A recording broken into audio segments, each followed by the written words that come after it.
It's always a pleasure to serve you breakfast. We're looking at the dawn after the sunset, whether necessary, and the steps that we have to take. Actions after the Z9 chopper crash that claimed 8 lives. 7 officers of the Ghana Air Force and 5 others who played critical role in the government of the day. 2 cabinet ministers, 1 security couple, 1 national executive of the NDC. I am writing this very last letter to you on my deathbed. And 1 other who worked at NADMO as the number 2. Advocacy Shandoff is a media relations officer of the Ministry of Lands and Natural Resources, under whose auspices that event was going to happen on the 6th. When the unfortunate incident happened. Good morning. Thank you for your time. Yeah, good morning. It's a pleasure always to be here. I know that the ministry is yet to recover from the trauma of the disaster that we went through. Some level of closure has been brought to the issues as we speak. But beyond that, tell me what the ministry is, the ministry's mood is at this time. So first off, again, good morning to yourself and to the rest of our listeners across the globe. As of now, I think, like you rightly indicated, we are still in that devastated mood. I do not think we'll be able to recover immediately, especially when the unfortunate incident happened while our fallen heroes were on their way to an event that we were organizing. Right. Of course, naturally, anytime you remember the event, it will come to mind. That tragedy would come to mind. And so the mood is still down, but we have to be able to rise from the ashes regardless, because I, for instance, have had cause personally to indicate that the greatest tribute, indeed, the minister has even reiterated the same points, that the greatest tribute you can pay to the fallen heroes is to end the very thing they were on their way to come and support, illegal mining. Right. So though we are in dark and ashes, we are still rising, and in the days to come, we would announce the new raft of measures, the enhanced measures. Of course, there has been the commentary that we seem to be saying that we're going to be doing more because of this. That's not necessarily the case. Already we have been on track, but naturally, no matter the threshold of your performance, if an incident like this hits you, you would be compelled to do more. And so our doing more is not reactionary, so to speak. It's only natural that after something like this, you would go a notch higher, and that is what we are considering and doing as of now. In terms of what you're doing now, give us a plan. What does it look like? So first off, the most important reason, if I don't know if I'm getting the right words, the key contributor or the key trigger to illegal mining is the licensing, the whole licensing process, because that is what will give room for anybody to begin in the very first place. As of now, as we speak, we have placed a ban on the issuance of all licenses, and this is not following the incident necessarily. It's something that has been in place already. We have placed a ban on the issuance of all licenses. So from the time the minister took office up till now, no new license has been issued whatsoever. Indeed, at the end of this very month, I think somewhere last 2 or 3 weeks, we issued a statement to the effect that there are some over 900 small-scale mining licenses that are going to be revoked because of various degrees of irregularities. The affected individuals pleaded or they raised objections, and therefore the ministry decided to give them some grace period for those issues to be rectified. By the end of this month, there is going to be a final communication on that, and that is all part of the ongoing cleansing system. You have to make your licensing regime very robust, because if it is not robust, then it becomes a loose avenue for people to get into the forest in the first place. Then before we would ask security to be chasing them out. So the first and perhaps one of the most important things we are doing now is to strengthen that licensing regime and even extending it to the large-scale mining firms as well. The second, I'll just touch on 2. The second has gotten to do with law enforcement. You can sanitize the regime, you can create all the relevant protocols, but if somebody wants to be errant and devastates the environment, they do not even care whether they have licenses or not. And that is where law enforcement properly comes in. Thankfully, we have the NIMOS, National Anti-Illegal Mining Operations Secretariat. They have been spearheading all the raids, the swoops, and all the combative measures where the fight against illegal mining is concerned, led by its Director of Operations. As I speak, they are on the grounds. In fact, even on the day the incident happened, the day after, they were still working, because they work endlessly to ensure that we take the miscreants out of the forest. So that is the part about law enforcement, active law enforcement for that matter. Then the third one, which I'll settle on for the purposes of this engagement, is the new program we launched. I mean, surrounding which we recorded on unfortunate incident. Our COMSDEP. If you go to many of the mining communities, the justification they give for doing illegal mining is the fact that they don't have an active economic enterprise. Basically, they do not work. And so because they don't work, they are constrained. They feel that is the only thing that can help them make a living. What we have done now is to bring on board the RCOMSDEP.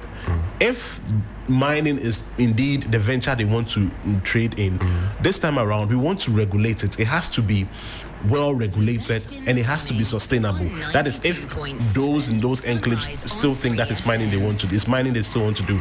If they don't want to do mining, there are other alternatives. And the whole of this week, we're going to be communicating on the framework of that RCOMSDEP policy, because it's a game changer in a lot of ways. Because fast for mining, it is not wrong. Mining in itself is not wrong, and indeed you cannot stop mining. But can we do it very responsibly with recourse to all the relevant protocols and environmental standards? That's what our COMSDEP seeks to do. So we are reforming the licensing regime as of now, strongly for that matter. Very ambitious and combative law enforcement, and then our COMSDEP would also, as it were, handle the economic aspects of the fight. LI 2462 comes to mind. And if you say you are enforcing or if you like reviewing the licensing regime, forcefully, LI 2462, which gives the licensing authority to allow people to go and mine in forest reserves, etc. Your government promised that you were going to repeal it altogether. How do you marry the two of enforcing a strict licensing regime versus the law that still exists to say people can mine in forest reserves? So as of now, there is no provision of that nature again, given the fact that Section 3.2 of the regulation, indeed, it is that section that previously gave the executive president and then the minister the room to grant access to forest reserves, I should say. As of now, that aspect has been blotted out through the earlier amendments that was carried. The future of LI 2462 in the coming days would be communicated, because over the weekend I had cause to say, and it is on record, that government is going to launch, like the foreign minister said, a fight that has never been seen before. There has also been the conversation on LI 2462, the future of LI 2462 in its entirety. Indeed, it is only a section that was amended. Okay, some have actually had cause to praise that amendment, because that amendment is basically the meat of the matter. It is the area, the region that gives the executive authority in the first place. You have cleared that, but the concern is that repeal the entirety of the law. There has been the conversation around it, the engagement has been had, and very soon the official communication would be given in that particular respect. Let's go on to the phone line now and speak with Togbe engineer Dr. Ken Ashigbe, and I'm sure that his name is not new at all when it comes to the fight against illegal mining. In fact, he championed the cause and led all of us within the media to have a coalition to scream at top of our lungs, run advocacy to make sure that it becomes a thing of the past. He joins us now. Good morning, sir. Thank you for your time. Good morning. Thank you very much for mentioning all what I am known for, especially my Togbi, which was given to me by my grandmother. Yes, sir. So let's begin the conversation from this point. I know that there have been talks about the fact that we should not let the opportunity following the demise of the 8 national heroes to go without making a bold statement and a bold commitment and ending Galamsey forever. Do you get the sense that the government has caught the message and intend to do something about it? Well, I think that good morning to you and your listeners.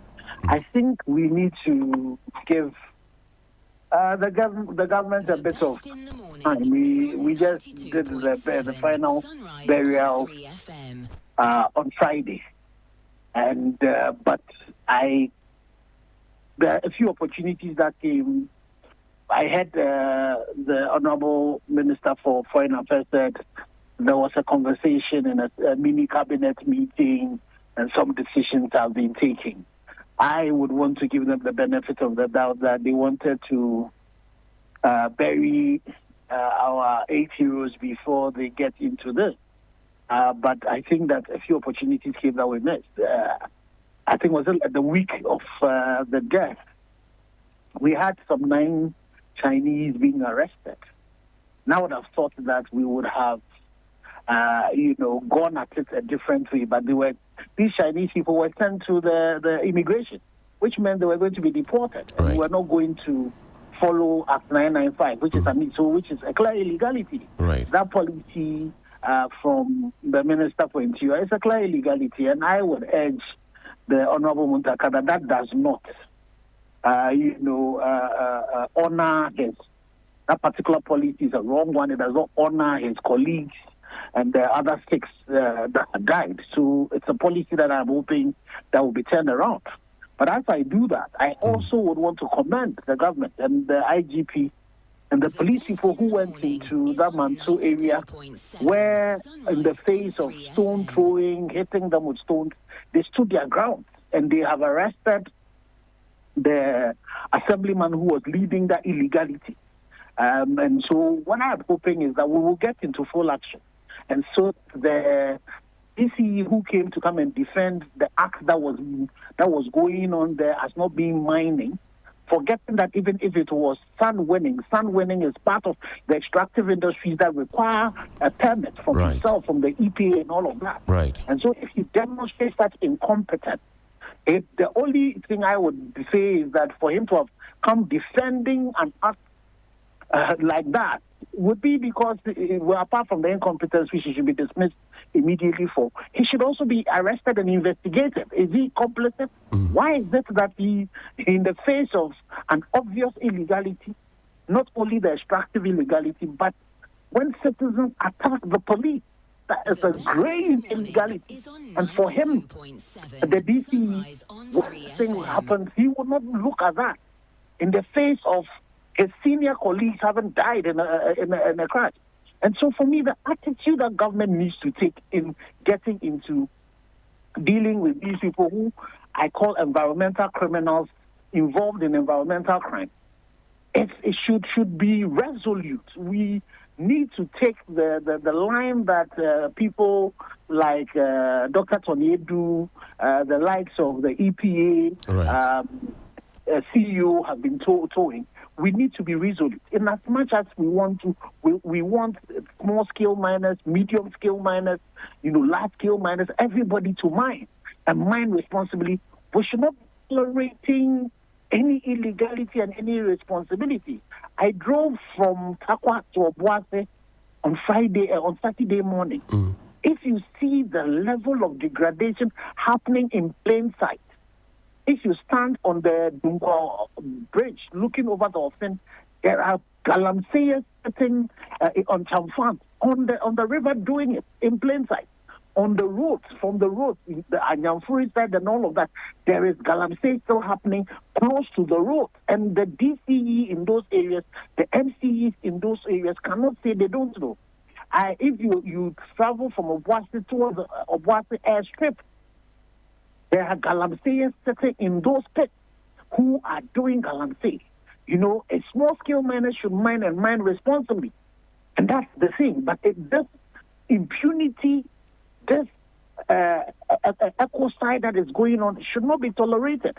And we're hoping that the government would declare a state of emergency in those parts that this thing is happening, and that for any area that Galamsey is happening.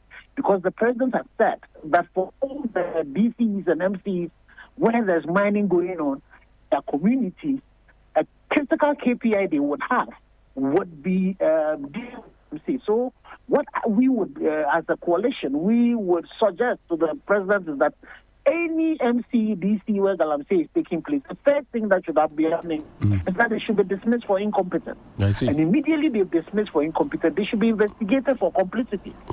Get FIC to get in the trace every resource that is coming to them, to their wives, their partners, their children, their friends, so that we find out if there's any money from this illegality that is coming to them.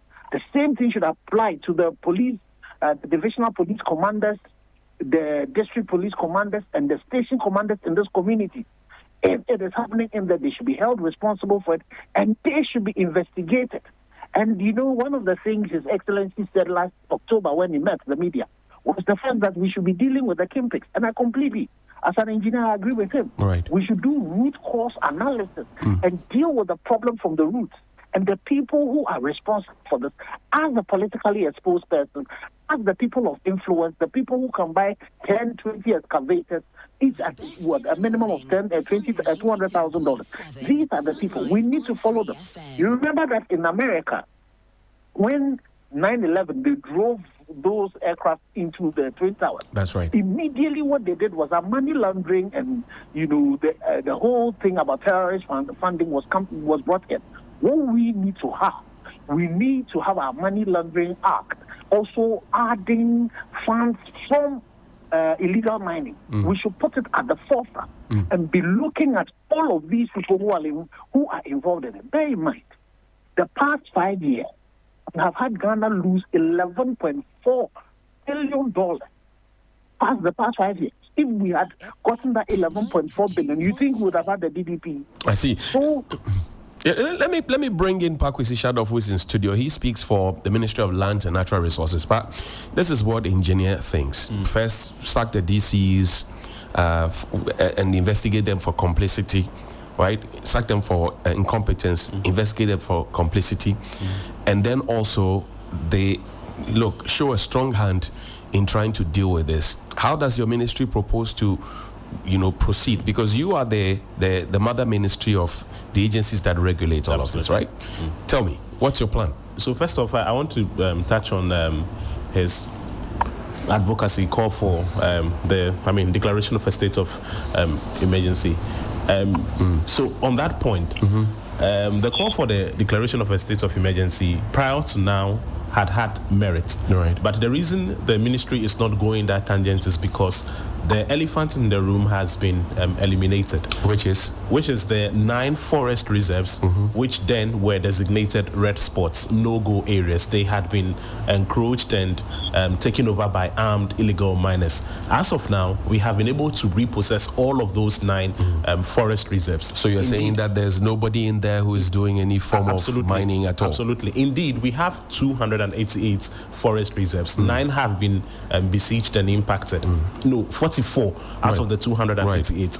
Then out of that 44, you have 9 that had been designated red spots. It is in the light of that situation that the advocacy was very rife. But 9 out of 44, it pales in the shadows. That's a drop in the ocean, kind of. Not necessarily, especially when for those 9, they were completely taken over by armed illegal miners. For those, the remaining out of the 44, yes, there's illegal mining. Can we, for example, do targeted, state of emergency? Exactly. That concern again is valid, except that if you are going to embark on a declaration of a targeted state of emergency, the obvious question would be that where are you targeting, so to speak? Indeed, we all know there are 6 endemic regions where Galamsey festers the most, but the declaration of a state of emergency, it would have been done or would have applied to those 9 forest reserves that had been taken over by the 9 armed illegal miners. As of now, you have repossessed those 9. through the ingenuity and the instrumentality of the National Anti-Illegal Mining Operations Secretariat and the other mechanisms by the ministry. And that is why, to an extent, not to be dismissive, it makes the call momentarily moot now, because you have actually cleared the challenge, the threats that warranted that call. But I have to also say that in as much as perhaps now it may not be an active consideration, if we think at any given point that, look, we still have to go ahead, the ministry is open to it, because we are firing from all cylinders and we are considering every other option as of now. About the cause for the dismissal and investigation for complicity. When the minister engaged the press some 2 weeks ago, he indicated very strongly that nobody would be covered in the fight against illegal mining. We've heard that before. Regardless of... We've heard that before. Haji Alima Mahama, who was a lawyer, now was an ambassador to the U.S., put all MMDCs in one room and told them that she knows those of them who are engaged in galamsey. We never heard any. I'm sure that when a lawyer speaks, it comes with a lot of thinking before the speech happens. Absolutely. And we saw no action. So how do we put weight on what you are saying? This time around, we are seeing some accompanying action, because immediately after that declaration, after that assurance that the minister gave when he mounted the podium at the Government Accountability Series, we would now see that two leading members of the ruling party have currently become subjects of interest in an ongoing probe. But no DC has been sacked from any of the 7 or 9 forest reserves that you say have been reclaimed. That's fine. The point I want to make is that the sector minister belongs to a political party. If leading members of the party, for the records, we are talking about, for example, the third national vice chairman of the party, and then we're also talking about the organizer of the whole infrastructure of the party. If there is reason to, as it were, engage these individuals on relevant allegations, then comparatively, what becomes of MMDCs? It means nobody would be spared at the end of the day. That is why it is not mere talk. Because, again, I'm saying they belong to the minister's party, yet the minister is actively backing and supporting all of those investigative processes. So if there is ground, I heard Mr. Ashigbe make this calls, Dr. Ken Ashigbe, sorry. He made those calls, a few days ago. When we heard it, we took notice of it. If we get the facts of their complicity and their involvement and their collaboration with the illegal man, of course, nobody how will do you spared. ensure, Absolutely. for example, and I'll come to you, engineer, in a bit, but how do you ensure, as a ministry, in terms of collaborating with the Ministry of Local Government, to say that, look, come and do every 3 months, come and give an assessment of your performance, come and tell us what's happening? Because what happened in the Ashanti region, where you found illegal miners coming straight at the police, it only had to take the strength and the tenacity of the policemen to say, look, we will not back down, we will go ahead.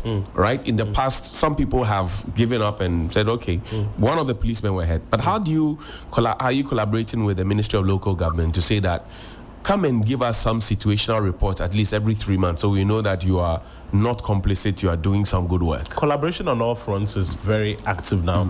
Yes, the Ministry of Lands and Natural Resources may appear as the anchor ministry leading the fight, but it is in conjunction with every other government agency and outfit. There are regular interministerial conversations that go on. And so in terms of briefing on what is happening at the local levels, all of that, it's actually being done consistently. So we would only, as of now, perhaps enhance it and get the briefings on what is happening at each locality.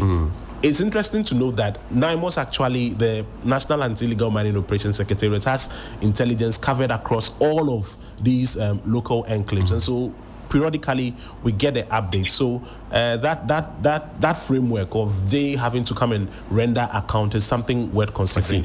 Let me go back to Engineer Dr. Ken Ashigbe, but also to welcome Dr. Ramsey Inusa of the Movement for Change. Doc, I come to you now, and as we wrap up with you, this is what the ministry has said, that look, state of emergency moot now because the areas that were a danger to us have now been reclaimed by or repossessed by the ministry or by the state. What do you say to that? Again, let me tell my brother that You know, when we started advocating for a state of emergency, it was not because 47 forest reserves were classified as red, or nine of them were classified as red, and the nine that even have been classified as red. All that has happened is that they've come back to amber. It does not mean the threat has gone away. And the challenge that we're dealing with was not only forest reserves. If you go on the road from Takwa, Wasai Kropong all the way, there are people currently sitting by the side of the roads. If you go to Osino, there are people sitting in town doing town mining. On the Ankobra, on the Ofen, there are people still sitting on those river bodies that we're not dealing with. Let me remind him, one of these forest reserves that had been reclaimed, a forestry officer went into that space and he was hacked. He spent time in Konfanoche dealing with the challenge. So let me tell him also, when we have conversation with some of the military people, they agree that the targeted state of emergency is important.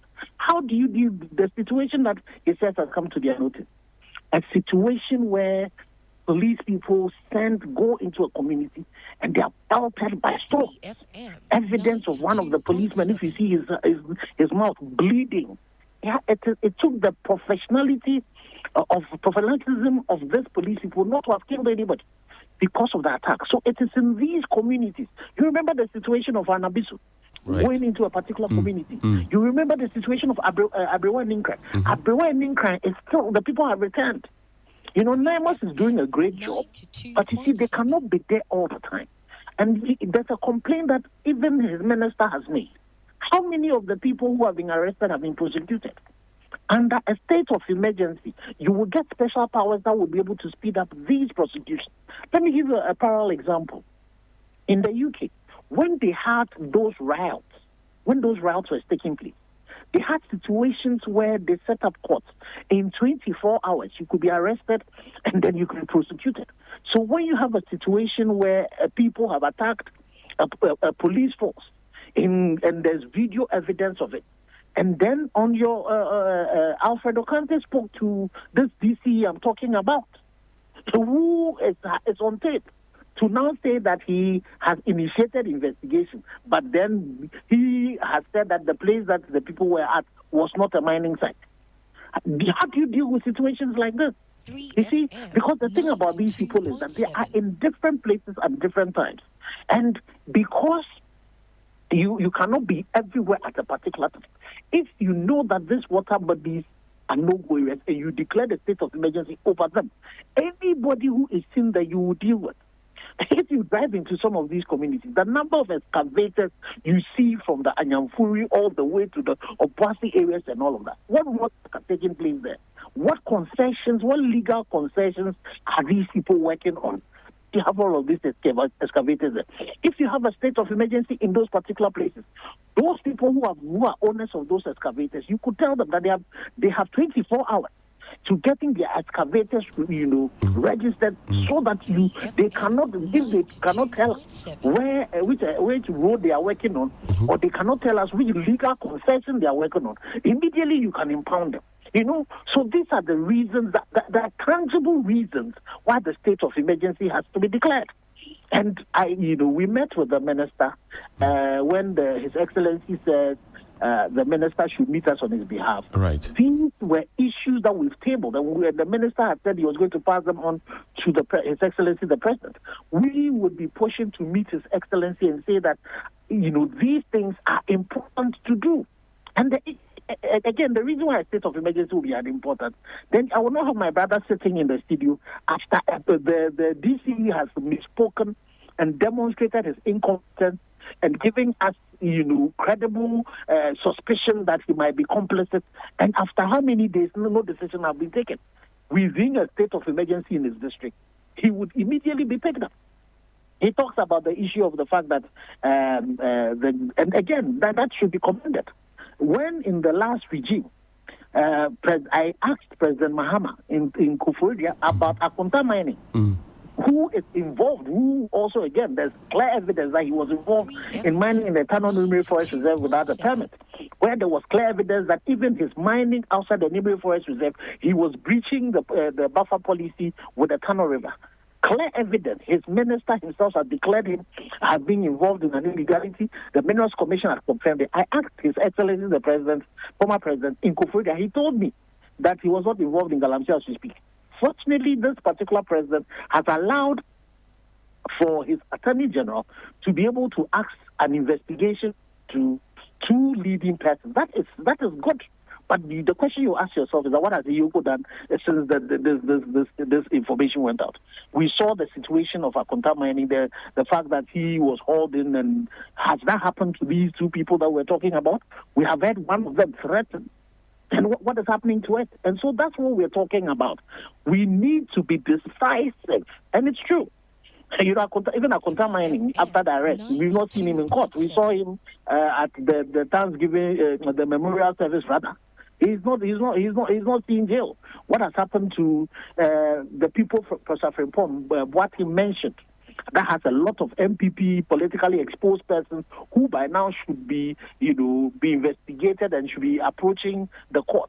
What has happened to even some other, apart from the two that my brother mentioned? There's also the NDC MP for our win, who was accused of being involved in an illegality. You know what has happened? And we petitioned the Speaker of Parliament. Right. But you know what? Rather, what has happened is that he's been made the deputy chairperson of a very influential committee that would have access to security briefings and all of that. You know, the NDC constituency chairperson for Dunkop. They've all been named publicly. And so this is what I would be, as a coalition, we will be hoping that His Excellency, looking at the pain that he's suffered, where one of them, he calls his confidant, has had to sacrifice his life to ensure responsible mining. All of these people should again, we are not asking for extrajudiciary anything. We're not asking for a shoot to kill. All we're saying is that we need to be robust in our handling of these people. Take them through the processes that are outlined and ensure that the right things are will be done. Zixus, I will stay with you for a while. I have given I stay. I know, yes, and we appreciate your time this morning. We're grateful to you, Togbe Engineer Dr. Ken Ashigbe, for your time this morning. I'll stay. Zixus, I'm available for maybe another 30 minutes. Right. So let me bring in Dr. Ramsey then. Only fair that we also give him the microphone to speak. Now, that's right. The illegal mining conversation, I'm sure you followed the conversation. Yeah. From where you sit, what does your movement suggest or have to suggest to the government in terms of stamping this in, once and for all? Great. Good morning to your good self, Johnny. And I'm very proud of you for the good work you're doing for Mother Ghana. We're grateful. Let me say good morning to my brother from the Ministries of Lands and Natural Resources. And a good morning to your listeners and your viewers.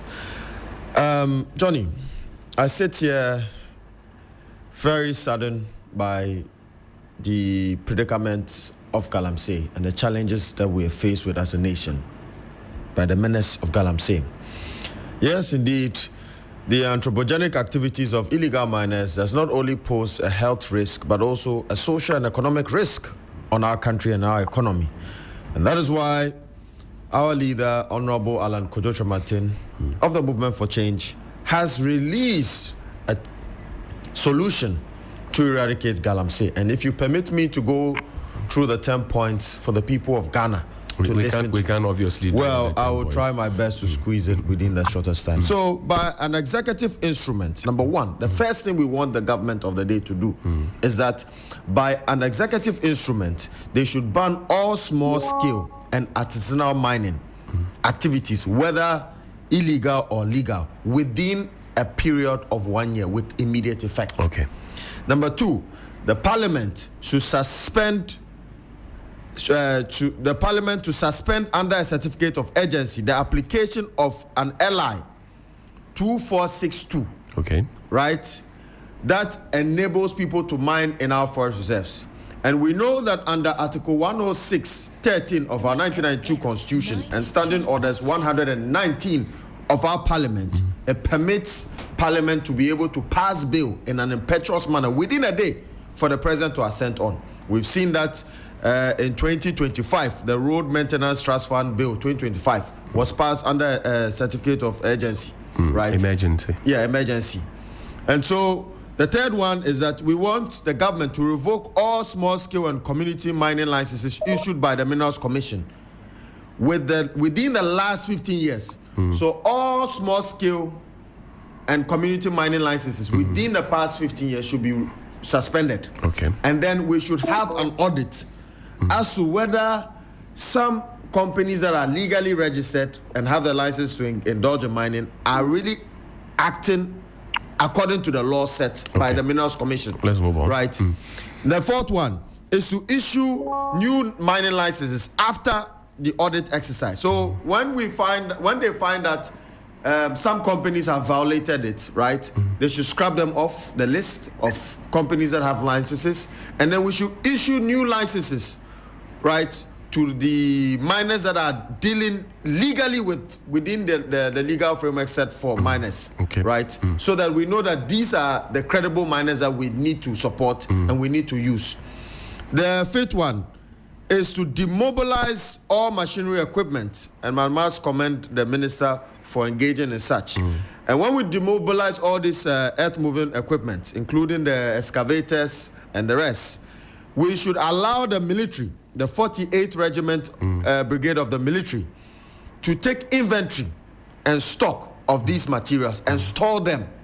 We've heard in the past that whenever the president sets up a task force for Galamsey, machines and excavators are captured, they are stored, and some people have used their unpatriotic attitude to sell them back to these illegal miners. And that is why we want to involve the military this time around, so that the military will take inventory of these earth-moving materials.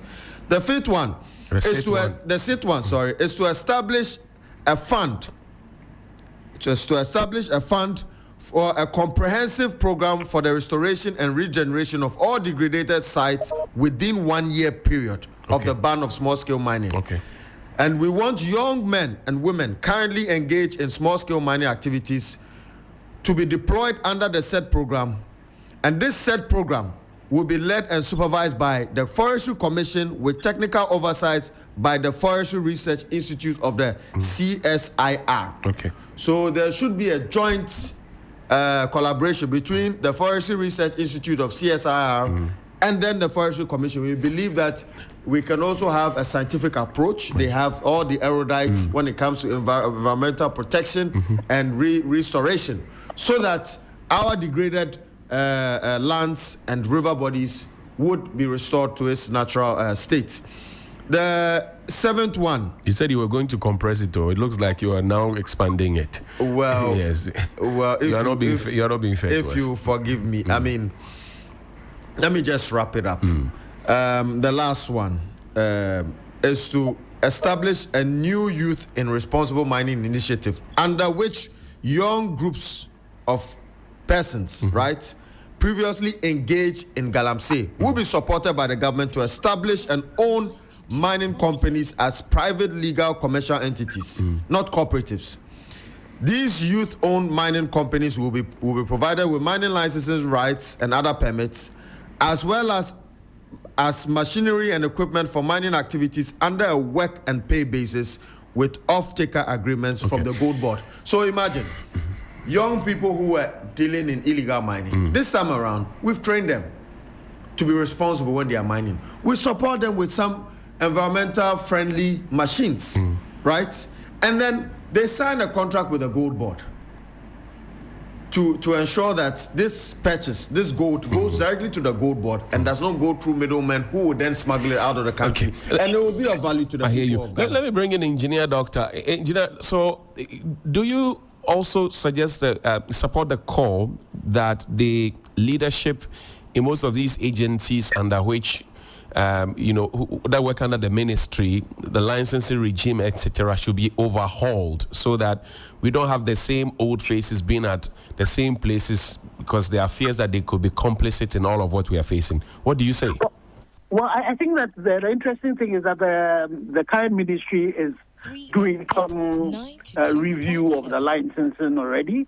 I know the large-scale mining, the large-scale mining committee has even been set up now. The small-scale one has been completed. Some of them would have to do some correction on their licensing and all of that. So that's currently going on, and there is a proposed revision of the licensing so that instead of what happened in Yaokrob, where they are sitting and they are surprised by people who come there with licensing, the licensing will start from the local communities before it goes. So that's already things that this current government is pushing on. What we would need to do is make sure that there's accountability, so that we don't transfer, the challenges that we faced in the past at the national level now to the local places where there will also not be accountability. You want to make sure that if it is the chiefs, the district people at the district level who are supposed to be doing this, it's not just another means of there's also exacting some bribery and making it very transparent and making only one political parties then get to benefit from it. But it's very transparent, and so those are the things that we in all of these things that we say we want to do, we need to make them as transparent as possible and make sure that they are also, we do use a lot of technology in doing them, so that you take the human intervention where you have to go and see somebody before a document is signed for you. If you are not Kokofu football, if you are not part of them, they don't pass to you. We need to take all of that down, and then we also need to add the citizen, as a check to all of these things that are going to be done, so that, there's some transparency. You can see there's a website you can go to and say this and A and B and person looked at it. Right. The issues about, so if you look at what they talked about the responsible brigade mining, the new responsible cooperative mining scheme has a lot of those elements. Fortunately for us, we are engaging the ministry to be able to make our inputs, because we believe that again, so this I speak as the CEO for the Ghana Chamber of Mines. Right. We believe that it's a progressive way of doing it. We will support it, but there's a lot of transparency that is required, a lot of accountability that is in it. Fortunately, it's taking the failures of the last one, is building on it, and we all need to engage to make sure that document works well. But before you can put all of this in process, you need to make sure that you have sanitized the thing. For the coalition, we are not a firm believer of, I don't know, let me not say the coalition, a few members might be, but, personally, I'm not a firm believer of banning all small-scale mining, because we know we did that some time past. The time we banned 2 years, yes. That was the year we exported a lot more of the gold. So what we want to do is that make sure that if you are dealing with the illegality, and make sure that everybody else who is doing it the right way. And so it is just about, and the laws exist, the regulations exist. The thing about it is the implementation, and also taking out the politically exposed persons who are involved in this. And that is the challenge. That is the big elephant that is in the room. The fact that these politically exposed persons, not only have they influenced these illegal miners, not only have they influenced people, but now they are gradually even buying political power. They're using their money to put their people in there, but they themselves are coming into that space. So if we don't deal with this situation as robustly as we ought to do, especially, when we have a president who, has seen it all before in opposition, has seen it all before in power, gone to opposition and learned and has come back and does not have to stand again for power, so will not have to pander to anybody. He has a window of about 1 and 2 years, about another 1.5 years left to be able to deal with this one. Otherwise, when we start getting people clamoring for his seat, you will find out that everything will be thrown to the dogs. It's the same thing that happened with the NPP. When the first tenure of President Anadu, we saw how robust some of the things were happening. But when we're getting close to the 2020 elections, then everything was thrown to the dogs, and then afterwards, it was all thrown to the dogs. So we all stand the risk, and all well-meaning Ghanaians who have Ghana at heart, we need to support this current president, this current minister who has also demonstrated a lot of, passion to want to solve this problem. We need to support him. Unfortunately, one of his key supporters, was the Minister for Defense, who unfortunately is gone. But in his honor, we need to ensure.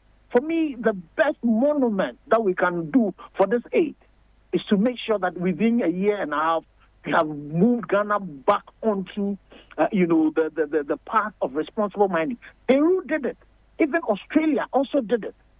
So the elements are there. All we need to do is for the middle class to stop their docility and start be sitting aloof when all of these things are happening. We all need to take on the call that has been made by the minister to support, to make sure that we deal well with this particular canker that faces us. Speaking of support, the labor unions or the labor front are now coming back to the table. You remember towards the last election, the general election that we had in 2024, when everybody had called on them to declare a nationwide strike to get the government to act in a certain way, they literally chickened out. Now they are coming back with some shedding tears on live camera and telling all of us that we must stop illegal mining. I don't know what your thoughts are about that as well. I think that it is very important, but we also should bear in mind that before even this happened, UTAG had given the government some time to do some work. So we've seen at least UTAG has been a bit consistent in the way they are dealing with it. It's good that we're beginning to, because we need the labor union. We need so I was talking to His Grace, the Archbishop, my Archbishop of Accra, that I think it's time that we went back again to pray. The Catholic Church in Accra organized that prayer walk. We need to do that again. We need to get, all the religious leaders, all the traditional leaders, coming back again. We need to demonstrate to those few people who are taking us for a big ride that we are more than we are. And we need to let the president know that he has the support of majority of Ghanaians. We need to let the minister know that. I want to tell the former president when he says that they lost the election because they were fighting this Galamsey. He's wrong. The evidence is that they lost the election because they failed to fight it. And the NDC should bear that in mind. The people who are suffering from this are more than the few people who are benefiting from this. Right. We need to make sure that our brothers and sisters who are in the pit mining, who themselves are victims, we help them to do it so that they keep a lot of the resources. Currently, it's only a few people, the people who they work for, who are taking the money. Even the foreigners, the Chinese who come into the system, when they bring the resources, they take 85%. And our folks who work for them take 15%. So our brothers and sisters who are in the pit, they themselves are victims. And we need to save them so that they get back into responsible mining. Fortunately, if you look at the responsible mining document that we have, the share of the resources within it is better and more equitable. Now there would be a central processing plant and all of that are going to be in there. My plea to anybody who thinks that Galamsey is a solution, it is not. You yourself who are in the pit, you are a victim. You are suffering. The cyanide you are dealing with, the mercury you are dealing with, it is killing you yourself. Let us all return to responsible mining where you can mine well and make sure that the wealth yourself you're going to be getting. It is said that currently the small-scale miners are getting, they're exporting about 50%, almost more than what the large-scale miners. But you go to any of these communities where there's all of this small-scale mining and see, where is the wealth? Where is the money? The money is leaving them. So they should all come. We should all come together. Even they, I know that the Small Scale Mining Association themselves, members, they are in support for responsible mining. Even some of them, their concessions are being encroached upon. So our brothers and sisters, the small scale miners, those who want to do small scale mining, they call themselves the Gala. Please come on board, support the president in cleaning our act together. Let's get out of our water body, our forest reserves, and so that we can save our country Ghana. Our parting question, you talk about responsible mining, the Blue Water Guard that is set up by the government. Do you think that they will have any critical role to play to help us to end this? The Blue Water Guard, the minister knows my position on that. And my question I want to, again, like a scientist and an engineer, what I would want to do, and when we met the minister, we asked for that. Let's look at, since we brought the water guard, what has been their impact. You see, we should be focused on impact. And so to be able to do impact analysis, what you want to do is to take the turbidity of our water bodies and say, what has been their impact? So I hear them, so they are in there. I'm not sure it's the most effective one, but well, it's fine. I understand that they are providing intelligence and all of that. Good. But again, in all of these things that we're doing, and monitoring and evaluation is very important. So let's take the impact of everything we're doing, measure it. If it's not working well, then you do a Kaizen, constant improvement of the processes that they're in. So that initiative has come, So let's go back and measure it and see if we can tweak it in any way. If it is working well and the turbidities in the places they are working well, we're great and good. But for me, I'm not sure it's one. If it was my scale of preferences, I will put the work that the ministry has done in terms of the excavator that they're dealing with. I will put that higher ahead of that. I will put the NIMOS, ahead of a coordinated. Right. I will put that ahead of that. And that one I would have done in my 5th year when everything else was working well. I would have brought my Navy and put them on there. I would have given my Air Force drones and choppers that will fly sorties over this. I would have put my engineers regiment in these particular places.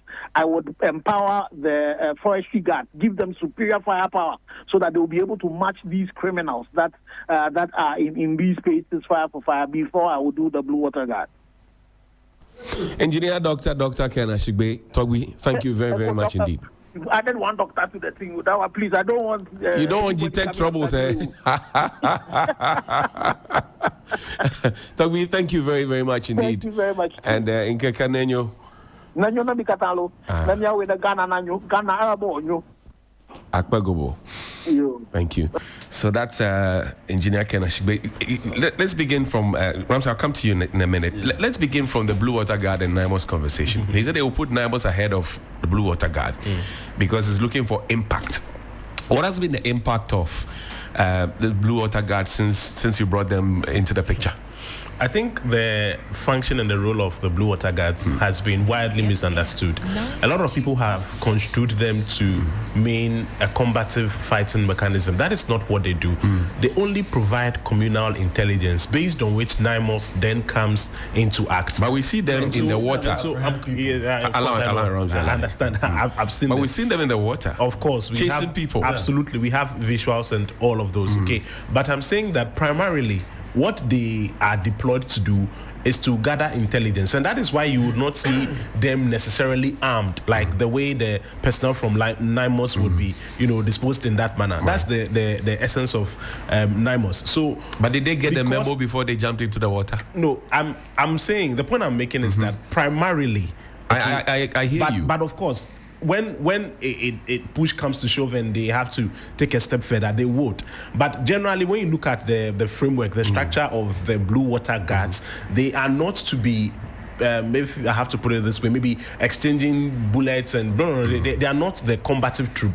The combative troop is NIMOS, so they work in collaboration with them. And so if you want to do an appraisal of them, or if you want to run an assessment of their relevance, it should first come from that point. Are they indeed giving the necessary feedback and intelligence that is compelling NIMOS to act? Yes, in our books they are. Yet they are also doing other things, effecting arrest and all of those. Those are complementary, but primarily based on the function that they were administratively deployed to do. We know that they are doing well. But let me touch on what Doc was saying.